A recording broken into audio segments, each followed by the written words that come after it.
Родной мой, дорогой, давай машинаңды бере тұр. Мен деген отбасымен деген кетіп бара жатырмын, аха. Мен деген қазір отбасымен барамын да, қарар, әйелім тезіз отыра ғой.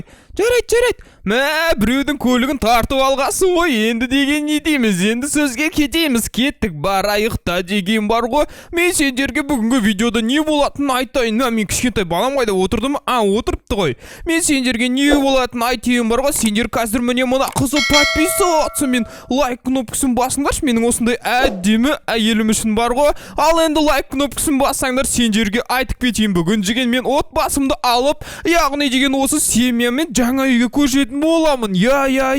Біз деген міне жаңа ғана мына көлікті біреуден тартып алдық қой. Осы тартып алған көлікпен қазір сендерге бір үйге барып көрсететін боламын. Я, кәдімгідей үй бар ғой. Мен дегенше менің отбасым кішкентай Хаги-Ваги мен әйелім Хаги-Вагиге, яғни олардың аттары қалай деп ойлайсыңдар? Көріп тұрсыңдар ма? Менің Розовый деген әйелім отыр ғой. Сосын көкпеңбек өзімен алмайтын памперс киіп алған кішкентай балам отыр. Аттарын қалай қояйыншы? Сендер комментарийға жазып отырдың. Мә, кішкентай Хаги-Вагидің атын Серікбол Сайлаубек деп қой деген сияқты, или МС Сайлаубек деп біреу деп қой деп айтасыңдар ғой. Ал және де әйелінің аты сенің мысалы Айгүл деп айтып кетсеңдер болады. Ендеше түріне қарасаң шынымен де Айгүлге ұқсайды. В общем деген міне тауға шықтық. Мына көлік жүрмейді ғой. Давай.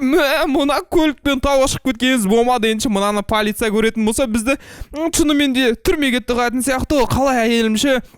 Саған біздің жаңа алатын үй ұнай ма? Я, ұнайды Хаги-Ваги ше. Сіз рахмет саған бізді осындай жаңа үйге алып бара жатқаныңа. Я, мен кәдімгідей ратпын өзімнің отбасымда. Мама, папа, чөт болмағанда өліп кетіп жатыр. Құрсын баламыз жоқ, жарайды. Баламыз бар екен ғой. Жарайды. Қай жерде үй? Қазір мына картада мына жерде болу керек еді. Вот, мен деген қайда білейін, адасып жүрмін. Сөйтсем телепорт жасай салуға болады екен. Қараңдар, 1, 2 дейсіңдер де. Жоқ, мен жақынға кеппіз ғой. Телепорт жасамай қойық. Кәдімгідей үй аралда орналасқан деймін. Ойландаршы, ешкім келе алмайды, тек мен, әйелім және де балам Хаги-Ваги тұрады. Өйткені адамдар бізден қорқатты, бізді всегда қуалап шыға береді. Анға барсаң мындан қойды, мында барсаң андан қойды, былай тартсаң былай жетпейді, былай тартсаң былай жетпейді. Осылай қалай ішпейсің су?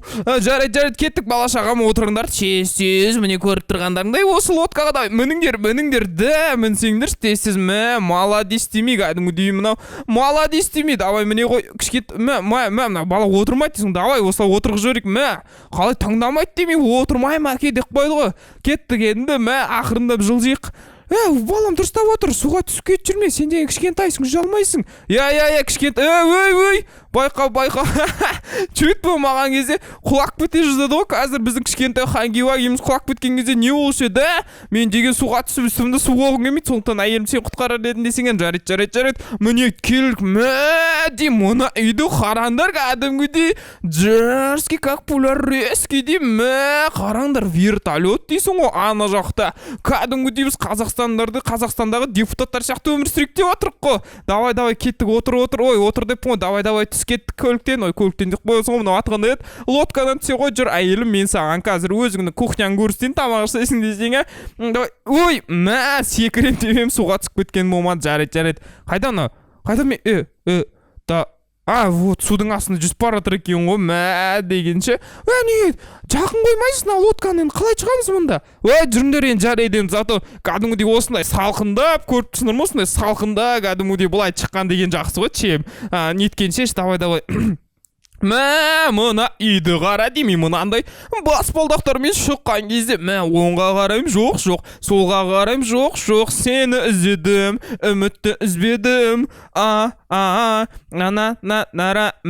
Мынаны қара, мынау бізде вертолетная площадка, көріп тұрсыңдар ма? Егерші біздерді мысалшы кәдімгідей біреу қолайтын болса, осылай вертолетный площадкаға келемізде, мынандай әдемі жерский как пулярский вертолетке отырамыз да, сосын отырамыз, ұшып кетеміз ғой. Сосын біз ешкім ұстамайды. Давай, мен әйелмен бала шағымға кетіп қалды. Олар үйді көріп жүрген шығар. Мен ойымша олар үйді көріп жүр, тез үйдің ішіне кірейік. Мынау міне бірінші бөлме көріп тұрғандарыңдай. Гүлбан, кімсіңдер? Керек болса мен үйімнен не істеп отырсың? Мынау қатырады екен ғой. Братишка, мыналар кімдері? Мен не?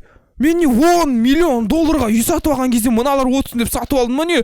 Да, қатырады екен мыналардың да. Мына татишка, давай гуляй Вася. Мына татишкин кәдімгі қатырады демей. Біздің кішкентай хаги-вагиді қара. Мына менің кішкентай хаги-ваги деген балам өскенде качок болады деймей. Анын қарандыршы, мына дірілеп жатқан жатсын қарасындыршы. Демейші. Несі бар еді? Менің үйіме кеп, кәдімгідей бар ғой, менің үйімде тұрған емес бұларында. Қатырады екен қосшы. Іздейік, тоқта, кілт қайда? Вот кілт, міне кілт табасың ғой дегенше барып енді қазір нетейік. Кеттік, жүріндер. Жарайды, хаги-ваги балам, дайындаласың ба әлі, менімен барасың ба? Деймін, менімен бармайтын сияқты, что-то мына темірлерді қарасыңдаршы, жасап атқан жасағысты қарасыңдар, сендер өсте аласыңдар ма? Хаги-вагидің жасы есетші 3-те уже деген гантел көтеріп, кәдімгідей темір көтеріп, качок он дейді, мыналар ұйықтап атқан ұйықтағыстарын қара, менің үйіме кеп, кәдімгідей қатырады деймін, менің үйіме кеп, кәдімгідей әңгіме айтып қойды ғой құрсын, давай заттарын жинаңдарды тезсіз кетіңдер, мен уже полиция шақырып қойдым қазір, бұларды алып кету керек, негізші қатырады екен ғой, кәдімгідей менің үйіме кеп, менің үйіме кеп, кәдімгідей мына жерде ішіп отқандарыны сиятсыздар. Даланы қараңдаршы, қалай әдемі қараңдаршы, дала деген мынандай панорамный телевизор ғой. Майнкрафтта біз саған үй сияқты, Майнкрафтта осындай үй салатын едік. Мына жерде как положено миллиардтары бар, осым деген сол бильярдқа кеткен миллиардтары бар, жарайды. Мынау не тағы да? Типа сен типа ақша ұрладың деп сен үйіңе келген кезде мына жерге кресіне тығып қаласың типа ше. Көбі сөйтеді ғой бізде, давай. Жоқ, лифт екен ғой құрсын. Не дейді, бірінші этаж, екінші этаж дей ма? Көрдің бе не деп жауап тұрған жерде бірдеңе жауап тұр, вообще оқи алмай тұрмын. Yoris, I'm fine. Гуляйын дейді. Лайк бас деп тұр ғой. Братан, уже деген 7-ші минут кетіп бара жатыр. Сен әлі лайк баспадың ба? Мынау енді ят енді, давай. Видеоның астына түсіп бар ғой. Мына туалетпен мына бар ғой. Машинка үшін лайк бас жіберсеңіз, даже қарасаңыз, туалеттің өзі әдемі видқа қарап тұр ғой, көріп тұрсыңдар ма? Жуынатын орын деп, мынау енді бір қонақтардың туалеті ғой. Себебі деген негізі осындай американский үйлерде 2-3 туалет болады. Негізі солай ыңғайлы негізі. Мынаны қара, мына жерде баскетболдан атасың өзіңе қайтарып беретін жер ғой. Маған ұнады кәдімгідей респект бар ғой, респект. Мынау енді бізде пинбол деп аталады ма, қалай аталады, соны мен білмеймін ше. Бірдеңе деп аталады ше. Мынау бірдеңе аталады осы ше, білмеймін қалай аталатынын ше. Әйтеуір магнитпен нетесің, мына жерде Лениннің басы тұр екен, жарайды, тұра берсін. Общем деген, менің әйелім. Рахмет хаги-ваги, қараш, біздің холодильник деген топ тұр, маған мына деген қатты ұнап тұр бар ғой. Мына кухняшы саған көп рахмет. Мынандай кухняда бар ғой, тамақ жасағанда өте ыңғайлы ғой. Бір бөлмелі үйде білесің ба, бір жер ғана кухня еді, жататын жер жоқ еді бәріміз ше. Енді өзімнің бөлек кухням бар, маған көп қатты ұнады саған, көп рахмет хаги-ваги. Әйелің риза болса негізі дейді, өзің де ризасың дей ма? Жарайды, енді әйелім саған ұнаса жақсы болады. Енді ше, қара мысал, сенің әйеліңе ұнады, әйелің саған всегда дәмді тамақ жасап береді. Кәдімгідей нормальный идея, взаимный дейсің ғой. Жарайды, әйелім бір дерзкий, как полярийский қылып тамақ жасап қойшы. Қарымнан енді шынымен де ашып кету сағат қанша? Сағат 2 болып кетті ғой, обед ішпеппіз ғой біз. Сағатты қара демей, уже 2-ден кетіп қалған ғой, біз әлі обед ішкен жоқпыз құрсын. Мұнан қарады терраса деп атала ма? Мынау кәдімгідей таза ауа ғой, мына жерде көріп тұрсыңдар ма? Кәдімгі таза ауа ғой, мына диванға отырасың да, хайлайлым дейсіңдер. Мына жақ көрдіңдер ме? Айттым ғой сендерге, тағы да американский үйлерде тағы бір туалет, мына жерде спальня деп аталады. Мынау жататын, ұйықтайтын орын. Мына далаға қарасаңдаршы, мына чоза вид бар ғой, мына чоза вид деймін. Мынандай үйде тұру үшін не жұмыс істеу керек екенін айтыңдаршы маған соны ше. Мен де осындай үй сатып алайын. Мына телевизорды айтсаңдаршы, менің басымнан 10 есе дәу ғой. PlayStation-ды қос қойып бар ғой. Әке дейін деп тұрсың ғой, GTA-ны ма, PlayStation GTA ойнап жүр дейсің ғой, қайта мынау болмайды, қарамандар құрсын қарамандар. Мынаны қара деймін, мынау пустой комната. Енді мына жерге мен өзімнің компьютерімді, яғни компьютерімді қойып қоямын. Мынау деген енді электричество, яғни деген біз енді жердің аяғында тұрған соң бізге деген электричество керек қой құрсын. Жарайды.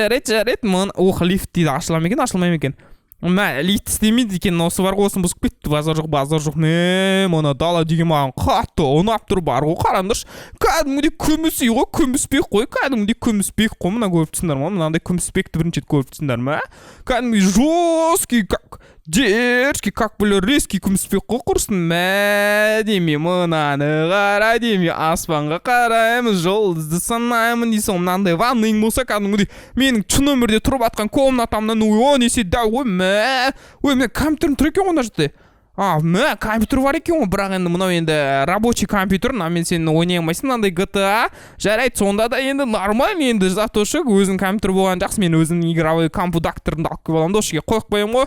Не деймін, мына жақтың бәрін дұрыстап тұрып, бәрін қарап шақ, на всякий случай дұрыстап тұрып қарайық. Мынаның терезесі бәрі дәу екенші. Қараңғыда қалай болады екен, ойлаңдаршы. Түнде қалай болады екен? Сен түнде мысалы террасаға шығасың да, түнде террасаға шығып боласың да, қарайсың ғой далаға шығып, сағат азайтсақ, қазір сағатты 9-ға қояйық. Қараңдар түнде де жап-жарық қой. Сағат 5-6 сағат өтті, әлі әйелім қуанып тұр. Қатыра дейін. Даланы қарасаңдар, бірінші этажды қараңдар. Түнде свет жанады дейін. Мынандай демі болған кәдімгідей. Дейін қараңдар, вертолет жоқты қараңдар. Шандай қып-қызыл болып кәдімгідей жанады ғой. Жанған кезде кәдімгідей. Дейін мынаны қарасаңдар, алыстан дұрыстап тұрып қарасаңдар, үйді ше сағат түнгі 9 қараңдар, үй жап жанып тұр ғой кәдімгідей. Аспанда жұлдыздар, айлар, айлы түн дейсің ғой. Мына жағын қорқынышты екен, бірақ ше түнде бар ғой. Туалетке шығайын, туалет деген үйдің ішінде екен ғой ше, бірақ негізі ана қараған шағалалар қонды, өйткені қараңғыда ұшқан деген көзің көрмейді, қадалып қап тағында жүрсең, ана ешкім жоқ жан жақта. Мына вертолеттің нені қарасаңдар, ұшатын жерді қарасаңдар, вертолетке отырып ұшып көреміз бе, әлде ұшып көрмейміз бе? Вертолетпен ұшып көреміз бе? Қалай ойлайсыңдар ше? Давай көрейік ұшып, давай. Деймін, есігі ашық тұр деймін, өйткені мен үйді сатып алғанда вертолетті маған сдачаға берген, яғни көріп тұрсыңдар ма, үй қандай қымбат екен, даже маған сдачаға вертолет беріп тұрған үшін, әлде мен вертолет сатып алған үшін маған сдачаға үй берді ма?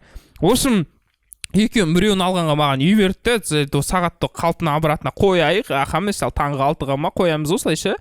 Деймін, даланы қара деймін, кәдімгідей ұшасың ғой бұлайша. Кәдімгідей ұшасың, үйдің төбесіне қонамыз ба, қонбаймыз ба? Қонамыз ба, жоқ қонбай қояйық, не істейміз, бізде өзіміздің қонатын жеріміз бар ғой. Қараңдар, үстінен қараңдаршы. Деймін, үй ғой мынандай үй саған ұнаса, уже 12-ші минут кетіп баратыр, братан. Енді мына мен 3-ші рет сұрап отырмын ғой, давай. Лайк басып, өзіңнің қызыл подписаться деген кнопкаңды бассашы. Басып кетсеш, давай тез-тез түсі. Бала шаға отырасың нормально, отырмайсың нормально. Ой, мына есікке кірамай қалдық қой, құрсын бар ғой, жарайды. Да, Татишка, ты чё? Татишка, не болды. Мен есейіп с ними жалаботься, Татишка, давайте пока үйден қырыңыз бар, ана жаққа менің үйім ғой құрсын. Құшақтақ бұл, жарайды.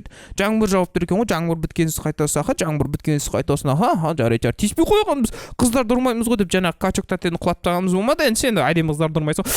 Әйелім деген бір күн өткет, әлі қуанып тұр ғой, не деген қуаныш деп, кеш әйелімді құшақтақ қойыш, кәдімді сөйткені әйелім деген, әйелім өзің жақсы көретін келе ғой, кішкентай бала ганделмен жүр дейсің ғой, ал енді не дейм, енді сөзге кедейм, енді орғы мұнан қараңдаршы, қазір әйелім бір-екі ауыз сөз айтып жүрсеш, енді не дейм, енді рахмет сіздерге бар ғой, осы видео ұнаса лайк басып бар ғой, қызыл подписаться деген кнопканы басып кетіңіздер, келесі бөлім, келесі видео тез-тез шықсын десеңдер, комментарийға өз ойларыңды жазып кетіңдер. Ал енді не дейм, пока-пока.